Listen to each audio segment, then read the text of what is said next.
안녕하세요. 오늘은 혹시라도 파산이나 면책, 이걸 좀 생각하고 계시거나 아니면 그냥, 이게 어떻게 되는 건지 궁금하신 분들, 네, 그런 분들을 위해서 저희가 좀 준비를 해봤습니다. 파산 면책 자격, 이게 사실 좀 복잡하게 느껴질 수 있잖아요. 이걸 스스로 어떻게 좀 진단해 볼 수 있을까? 네, 그 방법을 좀 알아보려고 하는데요. 저희가 오늘 볼 자료는 파산관제인 경험이 아주 많으신 변호사님의 유튜브 영상 내용입니다. 네, 맞습니다. 이 자료가 이제 수천 건 넘게 파산 사건을 직접 다뤄보신 경험을 바탕으로 만든 건데요. 뭐랄까, 개인이 자기 상황을 간단하게 체크해 볼 수 있는 그런 기준, 그걸 제시하고 있어요. 핵심은 크게 두 가지 축이에요. 하나는 지금 내가 어떤 재산을 갖고 있나? 그리고 또 하나는 그 재산을 가지고 최근에 어떤 행동, 어떤 행위를 했나? 이걸 중심으로 보는 거죠. 아, 재산과 행위. 이 두 가지군요. 그렇죠. 이 두 가지를 보면 면책 가능성을 어느 정도는 가늠해 볼 수 있다는 겁니다. 알겠습니다. 그럼 이번 시간에는 이 자가점검의 어떤 틀, 구조를 좀 이해해 보고요. 실제로 파산 절차에서 중요하게 보는 포인트가 뭔지 그 핵심을 좀 짚어보겠습니다. 여러분께서도 본인 상황을 좀 더 객관적으로 보시는데 분명 도움이 될 겁니다. 자, 그럼 한번 자세히 들여다볼까요? 우선 어떤 종류의 재산이 주로 검토 대상이 되는지 그거부터 봐야겠죠. 자료를 보니까 주택이나 상가, 임대차 보증금 이거 중요하고요. 또 보험 해약하면 돌려받는 돈 있잖아요. 환급금 아니면 이미 받은 보험금. 네, 특히 보험금은 액수가 클 수 있어서 더 중요하게 봐요. 아, 그렇군요. 그리고 예금, 급여, 퇴직금 이런 것들. 맞아요. 급여 같은 경우는 사실 파산 신청하시는 분들이 보통 소득이 낮거나 좀 불안정한 경우가 많긴 한데요. 그렇죠. 그래도 혹시 기준 이상의 소득이 꾸준히 있다면 이게 회생이 아니라 파산 절차에서도 좀 문제가 될 소지는 있어요. 아하.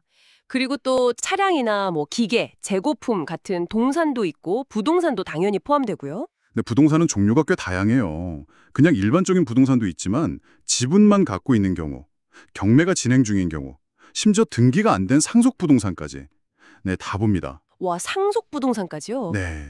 그리고 뭐 받을 돈, 그러니까 미수금이나 아주 드물지만 지적 재산권 같은 것까지 대략 한 15가지 내외 항목으로 대부분 파악이 된다고 보시면 됩니다. 그렇군요.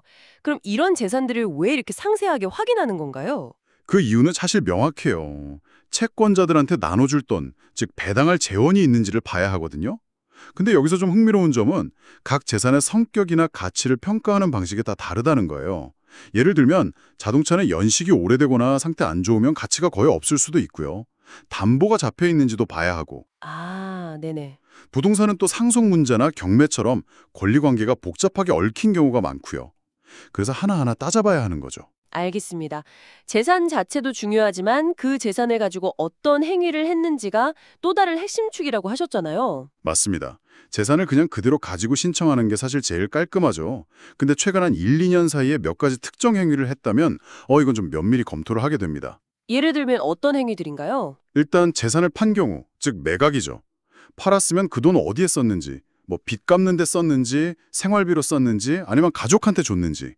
그 사용처가 정당해야 해요. 사용처가 중요하군요. 이것도 재산을 숨기려는 걸로 보일 수 있어서 문제가 될 수 있고요. 아, 이것도 조심해야겠네요. 그리고 빚 갚는 행위 자체는 괜찮은데 특정 채권자한테만 유독 유리하게 갚는 거, 이걸 편파변제라고 하거든요. 편파 변제요? 네, 이건 파산관제인이 그 효력을 없애고 재산을 다시 가져올 수 있어요. 이걸 부인권 행사라고 하는데 부동산 판 돈으로 특정 빚만 싹 갚아버리는 경우가 종종 있죠. 아, 그것도 문제가 되는군요. 그럼요. 그리고 현금 대신 뭐 자동차나 기계 같은 물건으로 빚 갚는 대물변제, 가게 하시는 분들이 권리금이나 시설 같은 거 넘기는 영업양도, 또 받을 돈이나 보증금 돌려받을 권리를 다른 사람한테 넘기는 채권양도, 재산의 담보 설정하는 거, 다른 사람 이름 빌려서 사업하는 위장영업, 그리고 재산을 일부러 빼고 신고하거나 다르게 적는 허위기재, 이런 것들 다 문제 소지가 있습니다. 와, 정말 다양하네요. 근데 아까 상속 관련해서는 특히 주의할 점이 있다고 강조하셨는데요. 네, 이건 정말 중요합니다.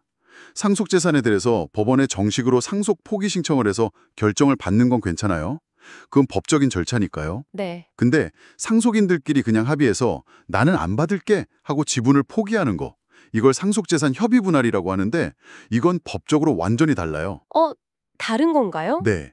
협의 분할은 재산을 처분하는 행위로 봐서 채권자들한테 돌아갈 재산을 줄이는 걸로 간주될 수 있어요. 그래서 파산에서는 문제가 됩니다. 반드시 법원을 통해서 상속 포기 심판을 받아야 안전해요. 이건 진짜 모르면 큰일 나겠네요. 그렇죠. 많이들 헷갈려 하시는 부분이에요. 그럼 혼인 중 재산 문제도 좀 복잡할 것 같아요. 보통 배우자 명의 재산은 내 거 아니니까 괜찮다고 생각하기 쉬운데 꼭 그렇지만은 않다고요? 맞습니다. 그것도 중요한 포인트인데요. 배우자 명의로 된 재산이라도 그 재산을 유지하거나 늘리는 데 본인이 기여한 부분이 있다면, 예를 들어 내가 번 돈으로 계속 생활비를 대서 배우자가 자기 재산을 지키거나 불릴 수 있었다면요. 네. 그러면 그 기여한 만큼은 내 재산으로 봐서 파산재단에 표함시켜야 할 수도 있어요. 청산가치에 반영되는 거죠. 내 기여분 만큼? 네, 자료에 나온 사례처럼 만약 배우자 순자산이 한 2억 정도 된다면 내 기여도에 따라서 그 일부를 내놓아야 할 수도 있다는 겁니다. 채권자 입장에서는 당연히 문제 삼을 수 있는 부분이죠. 결국 이런 모든 행위들은 재산을 부당하게 빼돌리거나 특정인에게만 유리하게 하려는 의도가 있었는지 그걸 판단하는 기준이 되는 거예요. 더 크게 보면 파산 제도의 기본 취지가 모든 채권자한테 최대한 공평하게 변제하는 거니까요. 그래서 재산 은닉이나 편파적인 행위는 엄격하게 보는 겁니다. 그렇군요. 듣고 보니 정말 꼼꼼하게 따져봐야 할 게 많네요. 네. 그래서 여러분의 최근 재산 관련 행동들이 객관적으로 봤을 때 어떻게 보일 수 있을지 한 번쯤 생각해 보실 필요가 있어요. 이해를 돕기 위해 자료에 나온 간단한 자가점검 예시를 한번 들어볼게요. 예를 들어서 총 재산이 한 2,100만 원 정도, 보증금 1,500에 보험해약금 300, 차량가치 200, 예금존 해서요. 근데 빚은 그 3배인 6,300만 원 이상이고 월소득이 한 100만 원 정도라면, 네. 그런 경우라면 사실상 빚 갚기가 어렵다고 봐서 면책 가능성이 높다고 할 수 있겠죠. 그렇죠. 반면에 만약에 과거에 처분한 재산까지 다 고려해서 계산해 보니 청산 가치가 한 4,800만 원 정도로 나온다.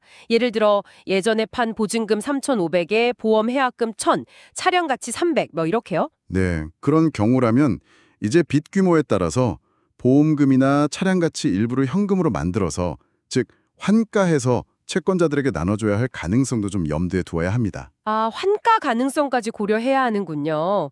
네, 이렇게 자신의 재산 목록, 그리고 최근 한 1, 2년 사이의 관련 행위들, 이걸 좀 차분히 점검해 보는 게 파산 면책 가능성을 스스로 한번 가늠해 보는 첫걸음이 될 수 있겠네요. 이게 여러분께 시사하는 바는 결국은 투명하게 정보를 공개하고 혹시라도 문제가 될 만한 행동은 미리 좀 알고 대비하는 자세가 중요하다. 이런 거겠죠? 맞습니다. 물론 오늘 저희가 설명해본 내용은 스스로 간단히 체크해보는 기본적인 틀일 뿐이고요. 실제 사건에서는 파산관제인이 훨씬 더 면밀하고 상세하게 조사를 한다는 점을 꼭 기억하셔야 합니다. 여기서 마지막으로 한 가지만 더 생각해 보시면 좋을 것 같아요. 단순히 내가 어떤 재산을 가졌나, 이걸 넘어서 그 재산과 관련해서 내가 최근에 했던 행동들 있잖아요. 그 행동들이 만약 여러분이 채권자 입장이라면 어떻게 보일지 한번 그 관점에서 생각해 보셨나요? 여러분의 재정적인 발자취가 과연 어떤 이야기를 들려주고 있을까요? 네, 이 질문을 스스로에게 한번 던져보시는 것도 의미 있을 것 같습니다.